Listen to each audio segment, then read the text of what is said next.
Salve galera, Charlão na área, mais um programa aqui do canal BBHQs, direto ao ponto. Vamos ver todos os detalhes agora na resenha deste ônibus aqui, o Preacher. Eu já tirei a sobrecapa e eu não vou me deter em detalhes desse trabalho, os detalhes gráficos, editoriais, porque nós já tivemos um programa mostrando esses detalhes. Eu vou focar aqui na parte da resenha, só que presta atenção que em algum momento aqui desse programa eu vou te revelar um cupom de descontos exclusivo para você adquirir esse quadrinho aqui, que é um lançamento da editora Panini, tá? A gente acelerou a leitura aqui para trazer para você as informações. Vamos direto então, segura aí que daqui a pouquinho eu já vou falar para você a respeito desse material. Enquanto a gente vai folheando aqui, eu vou comentando a resenha desse trabalho aqui, escrito pelo Garth Ennis, com desenhos do Steve Dillon. Olha só, galera, muito questionamento a respeito de talvez assim, um mau gosto, uma escatologia, um trabalho desrespeitoso que o Garth Ennis faz. Realmente dá para considerar que Preacher é um trabalho desrespeitoso, por exemplo, em relação à religião, em relação a algumas convenções da sociedade? É um quadrinho escroto? É um quadrinho que prima, assim, pelo desrespeito? Com certeza. Totalmente. É um esculacho à sociedade capitalista, é um esculacho às convenções humanas, às relações, e é um esculacho, sobretudo, às questões religiosas, tá? Nós vamos acompanhar ao longo da história o pastor Jess Custer, tá? Ele é um camarada que, no começo da história, ele vai se revoltar aqui com uma série de pessoas. Ele começa a história falando um monte de verdades aqui para as pessoas, de uma forma totalmente esculhambada. Então aqui, você já tem a esculhambação de uma figura religiosa, e a gente vai avançar a história aqui logo no começo, na primeira edição da história, nós vamos ver aqui anjos conversando, enquanto nós vemos aqui uma espécie de um ser celestial, um arcanjo de mais alta escala hierárquica, né? A gente vê aqui carregando o corpo de um companheiro decapitado. Olha só, o santo dos assassinos, esse camarada aqui que sai matando todo mundo, é uma força vinda, logicamente, é uma força liberada pelo céu, digamos assim, pelas hostes celestiais, que existe um plano aqui que precisa ser executado. Quando a gente fica sabendo que o reverendo Custer aqui, né, o Jess Custer, ele vai receber essa força que é chamada de Gênesis. A gente vai descobrir ao longo da história, tá? É um pequeníssimo spoiler, mas a gente vai descobrir que essa força aqui, que é o Gênesis, ele é o filho de um anjo com uma demônia. Um anjo e um demônio feminino, uma demônia, fizeram ali os Shirunfunflies e nasceu o Gênesis, que agora está sendo caçado pelo Santo dos Assassinos, né? A gente daqui na primeira história vai ver uma situação acontecendo ali com o Root, que é esse sargentão aí, barra pesada, esse cara racista, esse cara preconceituoso, esse cara durão na queda, e ele é pai de um camarada, olha lá que eu tava falando, ó, e ele é pai de um camarada, tá? Não podemos aqui ter nenhum tipo de, digamos assim, sutilezas aqui nesse bate-papo que a gente está tendo. Não tem como a gente ser cuidadoso aqui com as suscetibilidades alheias. Isso aqui é desrespeitoso, é agressivo, é blasfemo, né? A gente vai ter aqui a figura do filho do Ruth, que é o cara de cu. Cara de cu, é assim que ele é chamado. Ele é um moleque, segundo a história, que gostava muito de Nirvana, e quando o Kurt Cobain cometeu o suicídio lá nos anos 90, ele, para imitar o Kurt Cobain, fez a mesma coisa e ficou com essa cara aí após várias cirurgias. O pai tem ódio do filho, né? E a gente vai conhecendo logo depois aí uma situação da Tulipa, que é uma antiga namorada do Jess Custer. Em determinado momento eles vão se reunir e a Tulipa vai encontrar, ela que encontra o Cassidy, que é um vampiro. Ele é um vampiro todo descoladão, assim, e tal. Mas ele tem super força, ele vive por muito tempo, já vive há muito tempo, ele é praticamente eterno e tal. A única coisa que pode prejudicá-lo realmente é a luz solar. A luz solar é capaz de destruí-lo. Então a gente vai ver logo aqui no início a amizade sendo travada entre o Jess Custer e o Cass, né? e também a Tulipa. A gente vai ver que existe um mistério entre eles três ali. A gente não sabe muito da história do Cass, não sabe muito da história do Jess Custer, por que ele é um pastor, e a gente fica sabendo logo no início que ele dispensou, né, ele fugiu da Tulipa, e por que ele fez isso a gente não sabe, eles ficam no entreveiro ali, e enquanto eles estão estabelecendo essa relação inicial, a gente acompanha o Santo dos Assassinos caçando eles, à medida também que vai ter um confronto com o Root, esse sargentão, e aí carnificinas vão acontecendo, ok?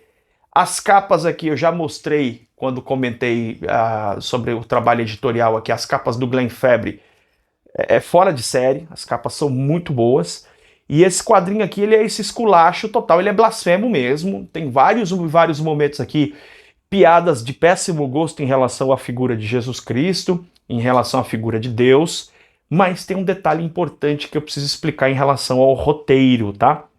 À medida que você vai lendo a história, vai ficando claro que toda essa escatologia verbal e tal que aparece, muita sexualidade, muitos confrontos contra figuras humanas, fica claro para mim, aqui eu não tô passando o pano pro Garth Ennis, ele é escroto mesmo, mas fica claro para mim que isso é muito mais uma metáfora que ele está fazendo a figuras que se mostram socialmente perfeitas e puras e corretas e até politicamente corretas, né, do que pessoas que são realmente, ele não está atacando, pelo menos na minha visão, pessoas que tenham fé no divino, né? Tanto é assim que em vários momentos o próprio Cassidy, que é um vampiro, ele vai interagir com pessoas que têm outras crenças, outras formas de fé, que não a cristã, e o próprio cristão, o Jess Custer, ele anda com os parâmetros aí parametrado como um reverendo,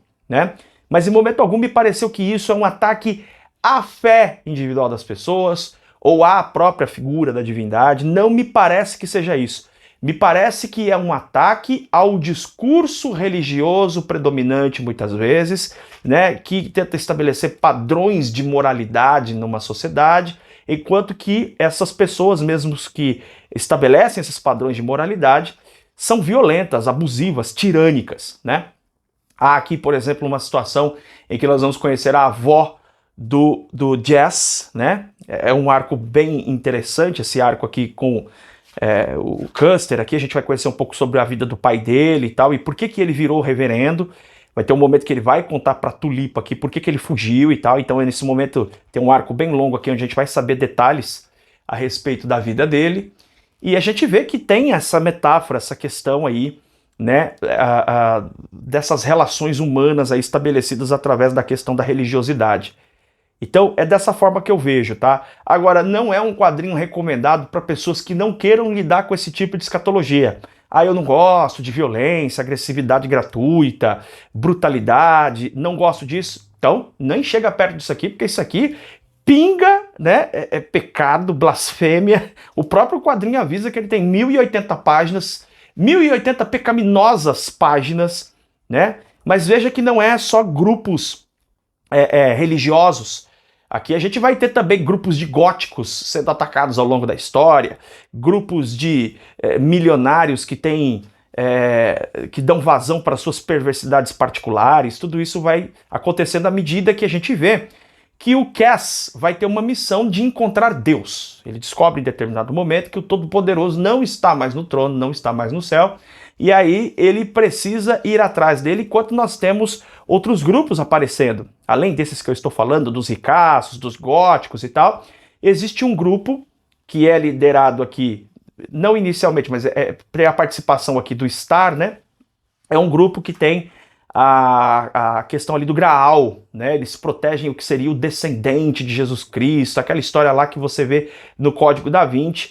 Aqui é colocado de uma forma totalmente bizarra, estranha. Então, você tem todas essas temáticas perpassando o quadrinho, você já entendeu que é um quadrinho que cutuca a sociedade até os dias de hoje, é um quadrinho que pode incomodar as pessoas. Qual que é a minha questão pessoal com esse trabalho, tá? A minha questão pessoal com ele em relação a esses ataques, eu gosto. Eu gosto porque ele não está fazendo isso de uma forma gratuita, você percebe, conforme você vai lendo a história aqui, existe uma mensagem que o Garfienes está passando através de toda essa escrotidão e grosseria dele, mas não é só isso. O quadrinho, ele tem qualidades narrativas e qualidades artísticas, falando agora de roteiro e arte, tá? Afinal de contas, isso aqui é uma resenha. O material, ele é... O que eu penso dele em termos de arte? A maior parte da arte foi feito pelo Steve Dillon, que você está vendo aí. E o Steve Dillon, para mim, ele não é um artista perfeito. Ele é um artista que muitas vezes repete expressões, tá? Isso é muito nítido. Se você pega, por exemplo, o rosto do Star, você pode colocar nele ali uma peruca e ele vira o Justiceiro. Você coloca o olho nele direitinho, aqui. Você coloca... Você vê que aqui não é não é um bom exemplo, mas a gente pega as expressões. Essa expressão aqui, por exemplo, do Santo dos Assassinos, você pega a fase do Garfienes feita pelo Steve Dillon também do Justiceiro, você vê repetições. Então, ele não é um artista perfeito, o que não quer dizer que ele não seja muito bom, tá? Preste atenção nisso. Ele é muito bom no que ele se propõe, porque ele é capaz de fazer essas expressões com poucas expressões. Ele realmente não tem um grande jogo de expressões, de variações, de traços humanos. É sempre meio parecido, assim, as figuras que ele faz. Porém, ele consegue uma coisa que é, através da expressão, dizer muito, né? Arrancar esse olhar de sarcasmo, esse olhar de ódio e agressividade, e até alguns momentos muito engraçados. Isso é característica dos quadrinhos do Garfienes. Ele consegue trazer situações completamente bizarras, né? Por exemplo, aqui nós temos um momento do confronto entre o Custer e o Star, e o Custer risca a careca do Star aqui, e depois isso vai gerar momentos que eu particularmente ri muito, e muito por conta da arte do Steve Dillon. Porque ele consegue gerar umas expressões que são ao mesmo tempo... como é que eu posso dizer? Os personagens dele parecem ser sempre meio enfesado. Tá todo mundo muito enfesado. Todo mundo constipado nas histórias. E em determinado momento você começa a dar risada, cara. Não tem como você não rir das expressões que ele vai construindo, né? E o Garfienes vai colocando essas figuras perversas e tal. Roteiro do Garfienes também não é perfeito, não, tá? Não é perfeito, ele tem problemas. Por exemplo, o Garfienes, ele tem uma questão aqui que aparece nessa história que é um pouco parecido com o que acontece em Hitman. Em Hitman, né, se você já leu, tem lá o personagem principal que ele tem um poder, e no caso o Jess Custer, ele tem o poder da palavra. Como ele foi dominado, né, o corpo dele agora resguarda essa entidade chamada Gênesis, então a gente sabe que ele tem o poder da palavra de obrigar as pessoas a fazer o que ele quer através da palavra. E claramente ao longo da história, aparentemente o Garfienes ignora isso ou esquece que o personagem tem esse poder. Em situações que claramente ele poderia usar o poder, ele não usa. E existe um código, o Jess Custer você vai vendo ao longo do material, que ele tem um código particular, né, para não usar esse poder o tempo todo, né? Ele tem uma ética, digamos assim, para utilizar esse poder. Mas em momentos que claramente ele poderia usar, o Garfienes sacrifica isso, ignora isso, em nome da ação. E aí, de repente, alguém pergunta pro Custer, por que você não usou a palavra? Ele fala, porque eu esqueci. Faça-me o favor, né? Esse é um discursinho muito furado do Garfienes, né? Ele também faz, em alguns momentos, uma trama que ela poderia ir mais diretamente ao ponto, mas ele cria até mesmo um objetivo que, na minha opinião, não é um objetivo lá muito convincente. O Jess Custer foi dominado pelo Gênesis e agora ele quer confrontar Deus. Por quê? Porque Deus tem que responder pelo que acontece com a humanidade. Isso me parece um objetivo muito frágil. O personagem tem um super poder agora, tá? Tem a sua namorada, tem um amigo que é um vampiro super poderoso. Meu amigo, vamos viver na balada. E eles até vivem mesmo, né? Bagunçam bastante, mas vamos viver nisso. Esquecer esse negócio de Deus, de buscar Deus, não me parece também uma atitude convincente. O quadrinho também conta com várias coincidências, né? Ele cria situações de coincidência onde pessoas que não poderiam de maneira nenhuma se trombar em determinada circunstância, alguém que está caçando o outro, tal, se trombar naquela circunstância, eles acabam se trombando, né? E tudo isso que eu estou falando, que são falhas, sim, do roteiro do Garfienes, tá? São imprecisões, inconsistências e furos narrativos que o trabalho tem, gera para mim uma grande questão. Quer dizer o seguinte, tudo bem, eu vejo que tem todos esses problemas no roteiro, de fato tem, mas então por que Preacher é tão bom? E sim, é muito bom. Por que que é tão bom? Ah, eu acredito que seja porque o Garth Ennis, ele consegue trazer pra gente essa espécie de incômodo e consegue de alguma forma esculachar com tudo aquilo que muitas vezes é tratado na sociedade com um excesso de santificação ou santidade. E eu não estou falando só de questões religiosas, é do comportamento humano e tal. Então, para dar um exemplo, a Tulipa, que é a namorada do Jess, ela é uma moça, assim, que até no começo da história ela dá a entender que é aquela mocinha que precisa de auxílio de fato. Logo no começo da história a gente vai ver o Cassidy salvando ela ali de uns caras que querem matar ela e coisa e tal. E aí você fica com a sensação de que ela é uma pobre, frágil moça que está sendo defendida. E nada, cara, ela é mais sanguinária do que o namorado dela, do que o Jess Custer. O fato do Jess Custer usar todo momento esse terninho de reverendo, e na verdade ele é um calhorda sobre vários aspectos, né? Ele é agressivo sobre vários aspectos, mas ele também tem um código, uma identidade. O próprio Cassidy, né? Que é o vampiro, ele também tem essa coisa de ser um vampiro, mas ele não fica adotando uma postura daquela coisa de Drácula. Inclusive a gente vai conhecer aqui, né, tem um arco aqui que vai mostrando mais dos personagens. A gente vai saber mais sobre a Tulipa, a gente vai saber mais sobre a história do Jess, que é muito legal. Vamos saber a história do Cassidy e a história, o Garth Ennis joga no meio disso aqui um western, que é justamente nesse ponto aqui, ó, mas da melhor qualidade, onde a gente vai conhecer a vida do Santo dos Assassinos. Como é que esse cara surgiu? A origem do Santo dos Assassinos é contada aqui. Então, a gente vê que mesmo o Santo dos Assassinos, que é um cara absolutamente perverso no começo da história, quando a gente vai ler o arco dele, eu vou até pular aqui para não te dar spoiler, a gente vê que, cara, tem um significado aquilo que ele tá fazendo, não é à toa.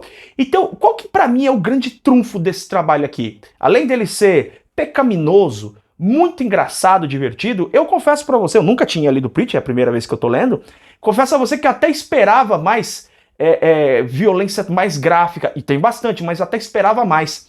E a gente não vê tanto assim. O que acontece pra mim é que o Garth Ennis trabalha de uma forma muito inteligente aqui as contradições. A começar pelo fato de que um anjo transou com uma demônia para ter um filho e ele é tão poderoso quanto Deus e Deus fugiu. Esse tipo de contradição e ironia que são paradoxos e ao mesmo tempo paradoxos que são tratados de forma muito irônica pelo roteiro do Garth Ennis, faz esse material para quem consegue lidar tranquilamente com leveza e entender que isso aqui tudo é uma grande cafajestagem brincalhona do Garth Ennis, né? Ele diz aqui, por exemplo, sobre suicídio, sobre tudo isso e tal. A própria figura do cara de cu ali, que, pô, o moleque meteu uma bala na cabeça porque queria ser o Kurt Cobain e tal, e teve gente que interpretou que o Garth Ennis está sendo desrespeitoso com o Kurt Cobain. Eu não vejo isso de maneira nenhuma. Eu não consegui perceber um desrespeito no material. Ele tá desrespeitando um fã retardado. Entendeu? Esse que é o negócio. Ele, inclusive, o próprio... tem um arco aqui em que o Cassidy, que é um vampiro, vai lidar com os carinhas que querem ser vampiros, que é um bando de retardado.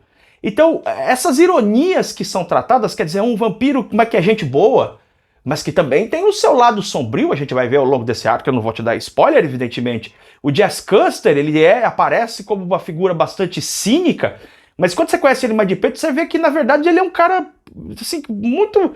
que apesar de tudo que ele passou, ele tem um coração muito bom.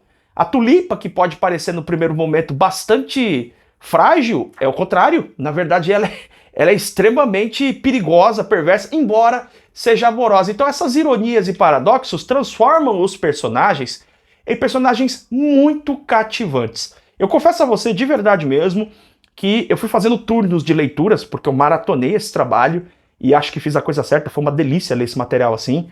E eu ia fazendo pausas. Enquanto eu fazia pausa, os personagens não saíam da minha cabeça, né? Porque tem quadrinho que você lê e você terminou ali aquele arco, você sai pra, sei lá, você vai dar uma volta no parque, vai pra academia, os personagens somem da sua cabeça. E não é o que acontece aqui. E o próprio trabalho do Steve Dillon ao longo, né, conforme o trabalho foi avançando, eu entendi que a arte dele foi melhorando também. A arte dele aqui tá mais bonita e tal, continua com aquela coisa, né, da arte dele muito estática, mas é o estilo dele e funciona perfeitamente bem com o trabalho que ele procura fazer aqui, juntamente com o Garth Ennis, tá? Então, é um material escatológico, cheio de violência, cheio de situações. Isso aqui, por exemplo, ó, que eu tava falando, ó. O Star tá querendo colocar essa cena aqui, por exemplo, eu dei muita risada, cara. Tem várias dessas, assim, onde o Star tá procurando usar um chapéu, porque você viu lá que o Jazz Custer riscou a cabeça dele, e a cabeça dele ficou com... a careca dele ficou muito esquisita, e aí ele quer usar um chapéu, e aí você vê o Steve Dillon, ele basicamente repete a cena, só mudando o chapéu, assim, e, cara, é engraçado, é bacana, é divertido. Então, se você consegue lidar bem, se você não vê nenhum problema em relação a essa coisa escatológica, você vai se divertir muito com esse trabalho. E eu considero esse trabalho aqui uma coisa interessante. Esse material saiu pela Vertigo originalmente, e o selo da Vertigo tratava-se de um selo para um selo de quadrinhos para leitores maduros, né? Leitores maduros. E eu acho que a gente teve vários materiais saindo nessa época aí, né? Começa ali com o Monstro do Pântano, praticamente vai inaugurar o selo, tem Sandman, tem próprio Hellblazer e tal. Mas mesmo considerando até o próprio Garth Ennis em Hellblazer, Preacher é o contrário da maturidade. Preacher é uma grande sacanagem, é uma grande zoeirona, é uma grande bagunça. Ele é bastante herético em relação a várias convenções sociais, mas os personagens ao mesmo tempo trazem pra gente um ar de camaradagem que você consegue reconhecer aqueles aspectos daquele personagem, não todos aspectos reunidos numa pessoa só, talvez, mas você conhece pessoas que têm uma característica ou outra. Esses personagens interessantíssimos, até o cara de cu é interessante quando você conhece mais da vida dele. Todos esses personagens, né? O Santo dos Assassinos, a questão que está acontecendo ali no céu e tudo mais, quando você vai conhecendo mais esses personagens, eles são interessantes, eles são divertidos de se acompanhar, sabe? Eles têm alguma profundidade, mas é uma coisa que é uma grande brincadeira do Garth Ennis, é uma grande zoação dele. É um quadrinho que não se leva a sério, mas nesse leva a sério não quer dizer que é um quadrinho feito de qualquer maneira. Não, os personagens têm essa crueza e se tornam bastante interessantes por isso. Então isso se manifesta inclusive no próprio roteiro do Garth Ennis.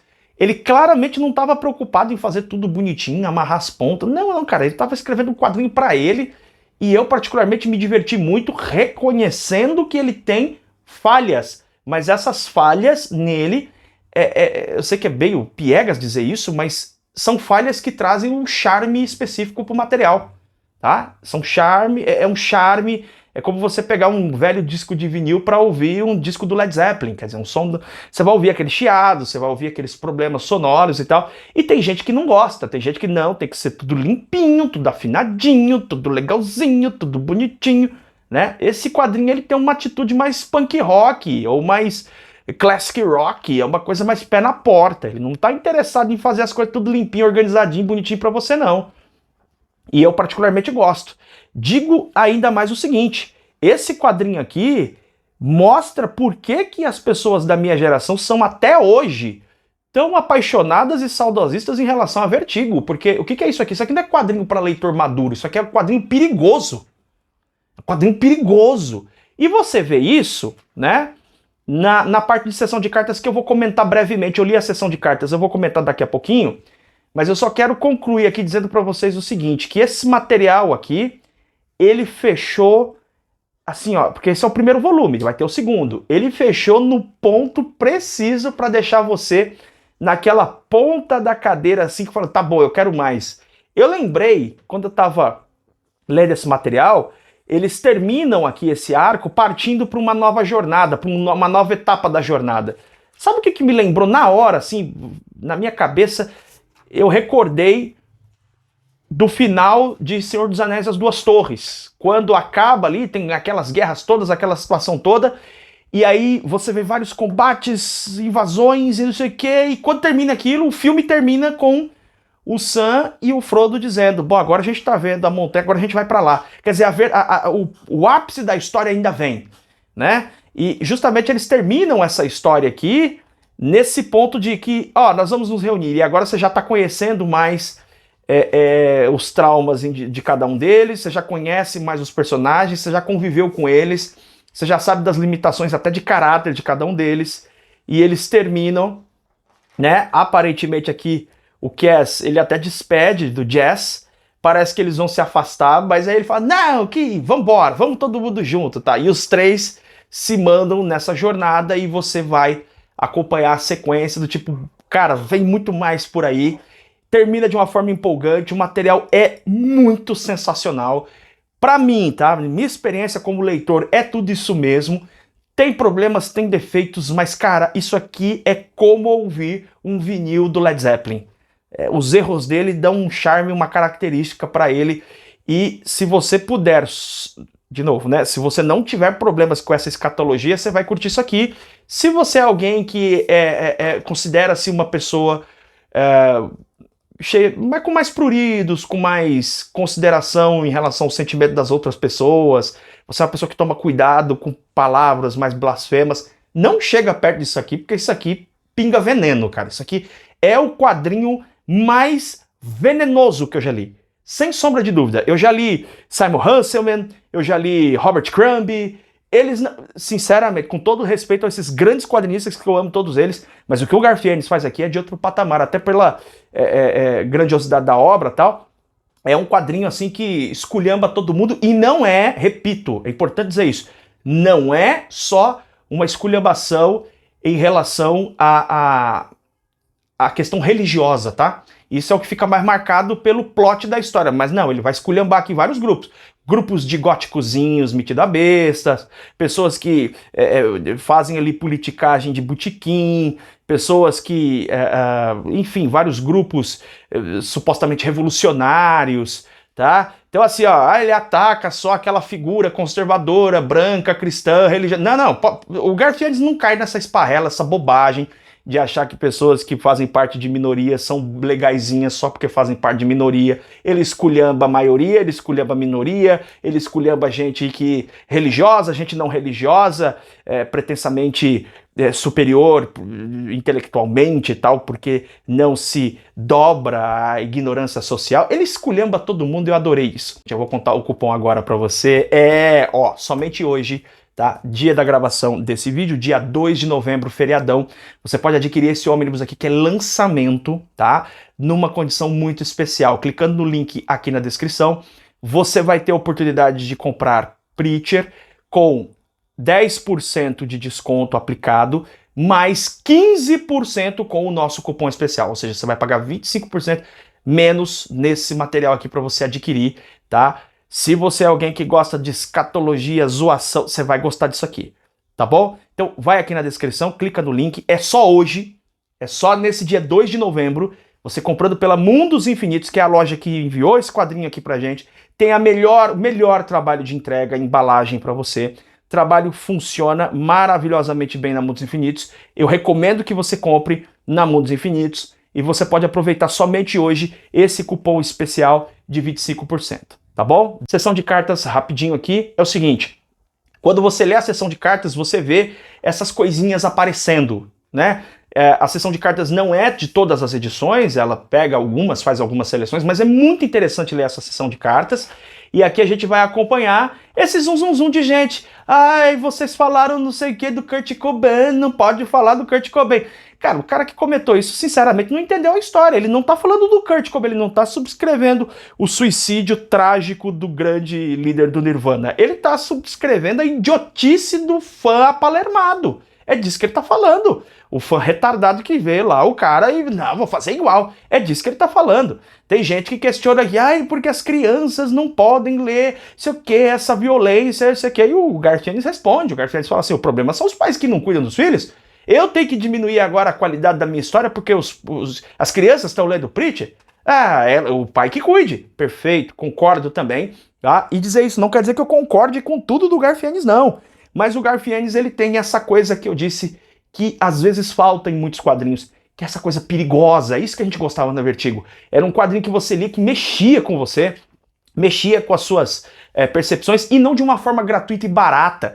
Eu vejo muitos quadrinhos hoje em dia que tentam apelar, às vezes, de uma forma totalmente fraca em termos de construção narrativa, em questão artística, para trazer alguma mensagem, mas faz isso de uma forma muito, muito pobrezinha, achando que só porque nós estamos falando de uma mensagem importante o quadrinho tem que ser aceito. Não. Não, eu não concordo com isso. O quadrinho precisa ter qualidade narrativa, precisa ter qualidade artística. Falar de coisas importantes não transforma ninguém em artista. O Garfienes é um baita escritor de quadrinhos. Ele tem algum parentesco, tá? Algum parentesco. Não é irmão, não, mas ele tem algum parentesco. É um primo de segundo grau, assim, do Quentin Tarantino. É aquele cara que faz aqueles filmes que sempre incomodam as pessoas, né? Incomodam, irritam. E quando você vai ver, tem muita qualidade aquilo, né? Tem coisas ali que você olha e você fala, cara, sensacional. Essa sessão de cartas aqui é bem legal de ler, porque você vai vendo ele respondendo às pessoas a respeito dessas questões. Às vezes ele simplesmente ignora. A pessoa manda mensagem, ele não tá nem aí, porque a pessoa acha. E ele, ainda bem, continua fazendo seu projeto. Aqui a gente tem a parte de roteiro. Sinceramente falando, eu não leio roteiros. Acho um extra bacana, mas eu não costumo ler os roteiros. Não costumo não, eu nunca leio. Essa é que é a verdade, eu não leio os roteiros, tá? E aqui... eu até mostrei ele naquele programa, mas deixa eu mostrar de novo porque vale a pena aqui, só pra gente encerrar o programa, tá? Enquanto você vai aí aproveitar a compra desse material aqui pela Mundos Infinitos, parceira do canal que eu recomendo muito, e somente hoje, somente aqui no BBHQs, e somente com o nosso cupom você vai poder comprar esse quadrinho aqui com 25% de desconto, tá? Tá a fim de ler um negocinho pra sacudir, pra sacolejar legal, pra você ler, dar risada, e se enojar com as escrotidões do Garfield, você vai curtir esse quadrinho, cara, tá? Esse quadrinho não mete medo em ninguém, não é que ele dá medo, não, ele tem momentos muito engraçados e muito escrotos, tá? Se você curte esse tipo de abordagem, você vai gostar do Preacher. Adorei ler esse material, incrível, fantástico, vale cada centavo na minha opinião, tô louco pra ler o volume 2, sem dúvida, eu que nunca tinha lido o Preacher, pra mim foi uma das melhores leituras que eu realizei nesse ano, com certeza, tá bom? Aproveite aí para adquirir o seu na loja Mundos Infinitos. A gente se vê em breve em mais um programa aqui do canal BBHQs. Beijo enorme no seu coração. Tchau, tchau!